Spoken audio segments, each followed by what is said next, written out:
চলতি বছরের হজ ফ্লাইটের উদ্বোধন করেছেন প্রধানমন্ত্রী তারেক রহমান।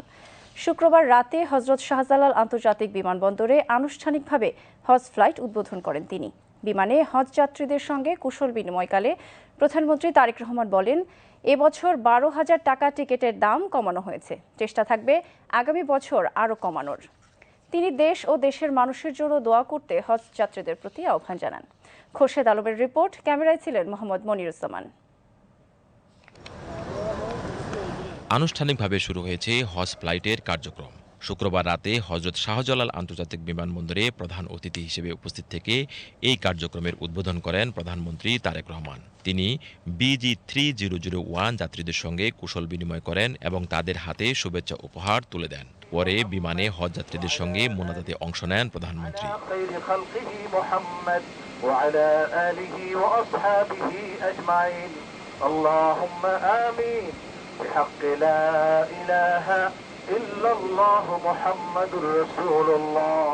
প্রধানমন্ত্রী হজ যাত্রীদের উদ্দেশ্যে বলেন, এবছর 12,000 টাকা টিকিটের দাম কমানো হয়েছে, চেষ্টা থাকবে আগামী বছর আরও কমানোর। তিনি দেশ ও দেশের মানুষের জন্য দোয়া করতে হাজিদের প্রতি আহ্বান জানান। আপনাদের কাছে আমার বিনীত অনুরোধ থাকবে, আপনারা এই বাংলাদেশের নাগরিক হিসেবে, বাংলাদেশের সন্তান হিসেবে হজে যান। দয়া করে দেশ এবং দেশের মানুষের জন্য দোয়া করবেন, যাতে করে আল্লাহ আমাদেরকে তৌফিক দেন, যাতে আল্লাহ আমাদের উপরে রহমত নাজিল করেন, যাতে আল্লাহ আমাদেরকে সাহায্য করেন। আমাদের সামনে যে সকল বিপদ আছে, আমরা দেশের সকল মানুষ একসাথে যাতে কাজ করে সেই বিপদ থেকে, সেই সমস্যা থেকে দেশকে বের করে আনতে পারি। দেশের মানুষের খাদ্য নিরাপত্তার জন্য, দেশের মানুষের শিক্ষার জন্য, দেশের মানুষের স্বাস্থ্যের জন্য, কর্মসংস্থান সহ আরো যে কাজগুলো আমরা করতে চাইছি, সেই কাজগুলো যাতে আমরা সম্পন্ন করতে পারি, তার জন্য যেন আল্লাহ আমাদেরকে তৌফিক দেন, তার সেই রহমত যাতে আল্লাহ আমাদেরকে দেন। আমরা চেষ্টা করছি 12,000 টাকা পর্যন্ত টিকিটের যে ভ্যালুটা আছে, 12,000 টাকা পর্যন্ত আমরা কমানোর চেষ্টা করছি।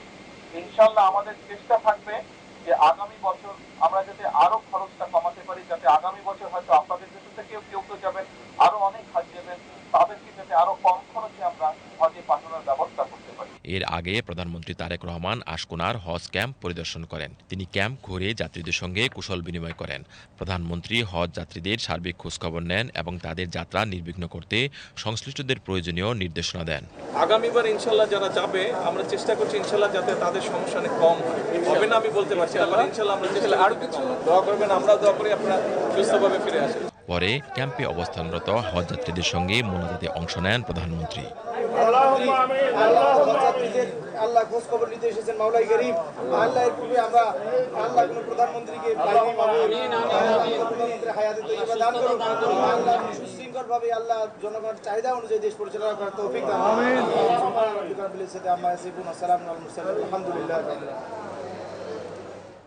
এবছর বাংলাদেশ থেকে ৭৮,৫০০ জন পবিত্র হজ পালনে সৌদি আরব যাচ্ছেন। বৃহৎ সংখ্যক এই হজ যাত্রীদের যাতায়াত নিরাপদ ও নির্বিঘ্ন করতে বিমানবন্দরে আলাদা চেক ইন কাউন্টার, দ্রুত ইমিগ্রেশন সেবা ও বিশেষ সহায়তা ডেস্ক খোলা হয়েছে।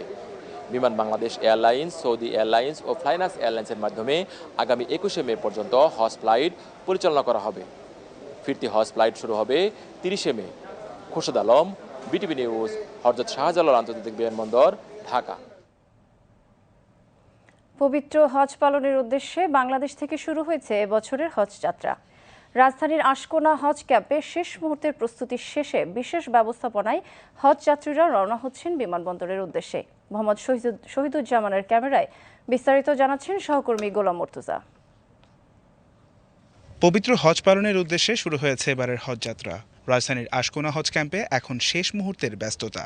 হজ ক্যাম্প থেকেই বিশেষ পরিবহনে হজ যাত্রীরা যাচ্ছেন হযরত শাহজালাল আন্তর্জাতিক বিমানবন্দরের উদ্দেশ্যে।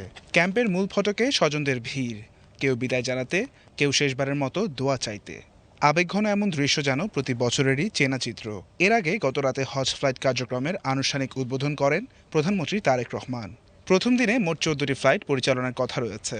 সংশ্লিষ্টরা জানিয়েছেন, এর অর্ধেক ফ্লাইট ইতোমধ্যেই নির্ধারিত সময় অনুযায়ী ছেড়েছে, বাকি ফ্লাইটগুলো সময় মতো ছেড়ে যাবে। প্রথমবারের মতো হজের আগেই কিছু সংখ্যক হজযাত্রীদের হাতে তুলে দেওয়া হয়েছে নুসুক কার্ড। কর্তৃপক্ষ বলছে, ভবিষ্যতে এই উদ্যোগ আরও বিস্তৃত করা হবে। প্রত্যেক হজযাত্রীকে আমরা এই বিষয়ে অনুরোধ জানাতে চাই আপনাদের মাধ্যমে, যেন তারা নুসুক কার্ড অত্যন্ত যত্নের সাথে সংরক্ষণ করেন এবং তারা সার্বক্ষণিকভাবে এটা সাথে রাখেন। এবছর বাংলাদেশ থেকে প্রায় ৭৮,৫০০ জন হজযাত্রী সৌদি আরব যাচ্ছেন। এর মধ্যে ৪,৫৬৫ জন সরকারি ব্যবস্থাপনায় এবং বাকি ৭৩,৯৩৫ জন বেসরকারি ব্যবস্থাপনায় হজ পালন করবেন। মোট হজযাত্রীর প্রায় অর্ধেক বহন করবে বিমান বাংলাদেশ এয়ারলাইন্স। এছাড়া সৌদিয়া ও ফ্লাইনাস এয়ারলাইন্স বাকি যাত্রী পরিবহন করবে। হজযাত্রার সার্বিক কার্যক্রম হজ ক্যাম্পেই সম্পন্ন হচ্ছে। নিরাপত্তা নিশ্চিতে মোতায়েন রয়েছে আইনশৃঙ্খলা রক্ষাকারী বাহিনীর সদস্য। দীর্ঘ প্রতীক্ষার পর পবিত্র এই যাত্রায় অংশ নিতে পেরে আবেগ আপ্লুত হজযাত্রীরা। সবারই একটাই প্রার্থনা, যেন নিরাপদে সম্পন্ন হয় জীবনের এই গুরুত্বপূর্ণ ইবাদত। চাঁদ দেখার উপর নির্ভর করে আগামী ২৬ মে পবিত্র হজ অনুষ্ঠিত হওয়ার কথা রয়েছে। আর হজ শেষে ৩০ মে থেকে শুরু হবে ফিরতি ফ্লাইট, যা চলবে ১ জুলাই পর্যন্ত। পবিত্র হজ ইসলামের অন্যতম গুরুত্বপূর্ণ এবং পঞ্চম স্তম্ভ, যা সামর্থ্যবান মুসলিমদের জন্য একবার পালন করা ফরজ। বিশ্বের বিভিন্ন প্রান্তের মুসলিমদের সাথে এক কাতারে দাঁড়িয়ে আল্লাহর সন্তুষ্টি অর্জনের এক অনন্য সুযোগ এটি। ইতোমধ্যে বাংলাদেশ থেকে শুরু হয়েছে হজযাত্রা। ৪১৯ জন যাত্রী নিয়ে সৌদি আরবে পৌঁছে গিয়েছে হজের প্রথম ফ্লাইটটি। কর্তৃপক্ষ বলছে নির্ধারিত সময় অনুযায়ী আগামী ২১ মে পর্যন্ত চলবে হজ পূর্ব ফ্লাইট। গোলাম মুর্তুজা, বিটিভি নিউজ, ঢাকা।